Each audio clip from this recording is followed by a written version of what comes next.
मुल्क में कांग्रेस का राज था। अगर अभी भी हॉस्पिटल्स नहीं है, स्कूल्स नहीं है, सड़कें नहीं है, पानी नहीं आता, छतें नहीं है जो लोगों के सिर के ऊपर, तो किसकी गलती है? कांग्रेस की गलती है, क्योंकि इतने साल तो उनकी सरकार थी। तो 40-50 साल में जो बनाया उसका क्रेडिट मोदी जी को, और जो नहीं बना उसका गाली नेहरू जी को। ये जस्टिफाइड है? नहीं, 40-50 साल कांग्रेस की गलती थी, वो कह रहे हैं। नहीं, वो किस आधार पे कह रहे हैं, यही प्रश्न है। हाँ, देश वहां तो नहीं है ना जहां 47 में था।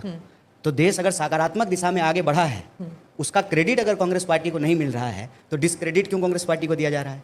अगर डिसक्रेडिट कांग्रेस पार्टी को दे रहे हैं, फिर क्रेडिट भी देना पड़ेगा। क्रेडिट तो देते हैं इसका ना, मतलब जैसे आज जो भी पब्लिक सेक्टर अंडरटेकिंग्स हो या फिर एयरलाइंस हो, ये सब तो बनी है कांग्रेस की सरकार के क्या नहीं बना है? जितने नेता बने हुए हैं, सारे नेता तो उन्हीं स्कूल कॉलेज में पढ़ के आए हैं ना, जिसको कांग्रेस पार्टी बनाई है।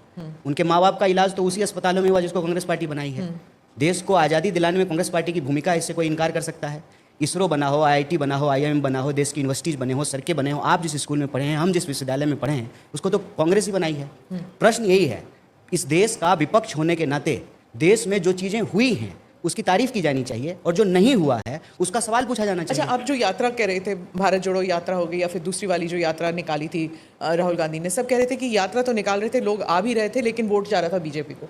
अच्छा, ये तो मतलब आप पत्रकार हैं और आपके पास आंकड़े होते होंगे आई गेस, कि कांग्रेस पार्टी जब भारत जोड़ो यात्रा निकाल रही थी तो उसके कितने सांसद थे, और जब भारत जोड़ो यात्रा हो गई उसके बाद उसके कितने सांसद हुए? ये आंकड़ा तो आपके पास होगा ही। है, वो सरकार तो नहीं बनी ना। नहीं, सरकार तो नहीं बनी, वो बात तो ठीक है। इंडिया वर्ल्ड कप तो नहीं जीता, इसका मतलब ये थोड़ी है कि इंडिया जो है क्रिकेट खेलना बंद कर दिया है। इंडिया वर्ल्ड कप नहीं जीता, लेकिन अभी जीत करके आया है। हाँ, सरकार तो बनना बिगड़ना ये तो लोकतंत्र का प्रक्रिया है ना। आप अगर आएंगे तो आप क्या करेंगे? पलायन रोकने के लिए क्या करेंगे? हम रोजगार देंगे, हम शिक्षा व्यवस्था को बेहतर करेंगे। मेला लगा के नौकरी, एक दिन का मेला और फिर नौकरी की गारंटी, वो बिल्कुल करेंगे। नौकरी की गारंटी है, हम हर वर्ग के लिए गारंटी दे रहे हैं। हाँ। माँ बहन योजना के तहत जो है हर बहनों को, बिहार को की जो बहनें उनको 2500 रुपया दिया जाएगा। उसी तरह से युवाओं के लिए रोजगार की व्यवस्था करेंगे, स्वास्थ्य व्यवस्था को बेहतर करेंगे, शिक्षा व्यवस्था को बेहतर करेंगे। और ये सिर्फ बोल नहीं रहे हैं, जहाँ हमारी सरकारें बनी हैं वहाँ पे कर रहे हैं। हमारे पास तेलंगाना का मॉडल है, हमारे पास कर्नाटका का मॉडल है। जो भी वादा हमने किया था एक गारंटी को लागू किया। रेवंत रेड्डी बोल रहे हैं मेरे पास सरकार चलाने के लिए पैसा नहीं है। ऑन रिकॉर्ड जाके उन्होंने बोला है मेरे पास सरकार चलाने के लिए। रेवंत रेड्डी ने बोला है कि सरकार चलाने के पास मेरे पास पैसा नहीं है। फ्रीबीज में अनाउंस की थी, वो तो हमारा जीएसटी का हिस्सा मोदी जी नहीं देते हैं।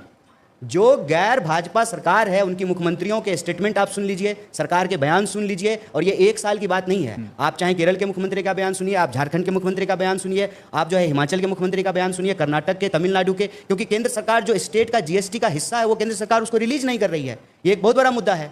आप हमसे टैक्स रेवेन्यू कलेक्ट कर रहे हैं और जो सरकार का हिस्सा है राज्य सरकार का, आप उसको वापस नहीं कर रहे हैं, तो स्वाभाविक रूप से ये सवाल उठेगा।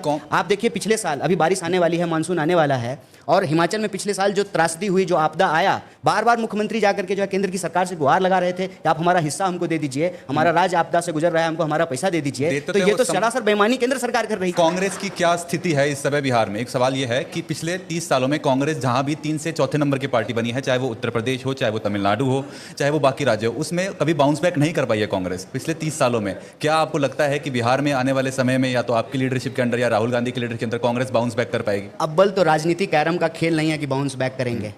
राजनीति एक सीरियस प्रोफेशन है। सीरियस प्रोफेशन में जनता के सीरियस सवाल हैं, लोगों के जीवन मरण का प्रश्न है।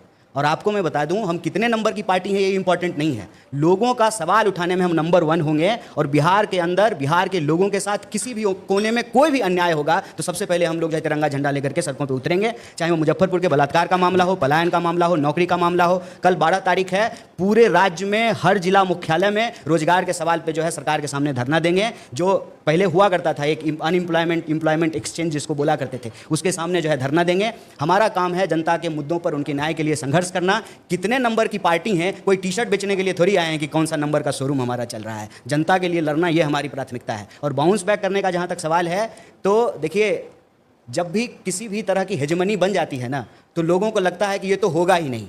अंग्रेज भी जब 200 साल इस देश में रह गए थे तो लोगों को लगा था कि अंग्रेज जाएंगे ही नहीं। ये जो नए अंग्रेज हैं इनको तो आए हुए अभी 15 साल भी नहीं हुआ है। जिनका सूरज चढ़ता है उनका सूरज उतरता भी है। और ये बिहार की धरती है, याद रखिएगा, हम सूरज को उगने से पहले डूबते हुए सूरज को अर्घ देने वाले लोग हैं। छठी मैया का जब पूजा करते हैं तो उगते हुए सूरज का अर्घ बाद में देते हैं, डूबते हुए सूरज का अर्घ पहले देते हैं। तो हम डूबते हुए सूरज और उगते हुए सूरज दोनों की प्रक्रिया को समझते हैं, जीवन की निरंतरता को समझते हैं। यही बिहार का दर्शन है, यही बिहार की जो है इतिहास है, यही बिहार की परंपरा है। तो बिहार से जो रोजगार और नौकरी का सवाल, जो पलायन का सवाल उठा है, ये सिर्फ बिहार का सवाल नहीं है, पूरे देश का सवाल बनने जा रहा है। और जिन नेताओं ने हमारे देश के आम परिवार के घरों के बच्चों को बेरोजगार बनाया है, उनके बच्चों को बेरोजगार बनाएंगे। ऐसा नहीं होगा कि हमको नौकरी नहीं मिलेगी और जैसा जो है आईपीएल में जो है टीम बनाएंगे, हम ड्रीम 11 पे टीम बनाएंगे और वो जो है आईपीएल का टीम बनाएंगे। जो नेता हमको रोजगार नहीं दे रहा है उसके बाल बच्चों को बेरोजगार करेंगे। यही लोकतंत्र की ताकत होती है। सुबह प्रशांत किशोर आए थे तो हमारी